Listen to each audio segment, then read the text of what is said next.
For my PyxisEDU assignment, I chose to dive in and learn a little bit more about infographics. On the PyxisEDU website, underneath their collections tab, they'll take you to an entire library on infographics, explaining what infographics are, how they're used, ways to use them with students, videos, TED Talks, tutorials on specific tools, etc., etc. So just about anything you'd want to know about an infographic is contained in this PyxisEDU collection on infographics.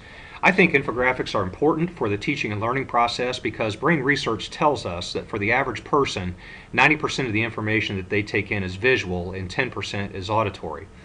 For me personally, I think that data split is more like 98% visual and only 2% auditory, but nonetheless, it's true that people do indeed pay more attention to information or data when it accompanies something visual.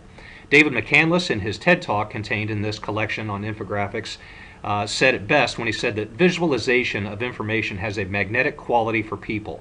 Clarity and answers to complex questions and problems can be gained from beautifully presented and relevant data. So if we know that the language of the eye deals with colors, patterns, and design, and that the language of the mind deals with words, numbers, and concepts, when we can get those two languages kind of working together better in a more synchronized fashion when we package both of those ideas together, and that can be done through creating a well-created and well-designed infographic. We know that engaging lessons are typically more about the quality of the design rather than the content or the task involved. So I've created a little document of 7 different ways that you might be able to use infographics with your students, both from using them as the absorbers and the consumers of the information, and also them using infographics to create information and show their learning. I also took time over break to create my very first infographic using a tool called PictoChart.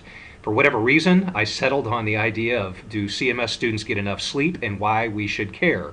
But there are many interactive charts and graphs that this tool enables you to present and insert and interject, and I certainly encourage you to take a moment to check out my PictoChart infograph dealing with students and their sleep habits and sleep patterns and why that's important to us as educators. So I certainly recommend infographics to anyone, and if anybody would like to kick around ideas on infographics or share infographics that you or your students have created, please let me know. I would love to check them out.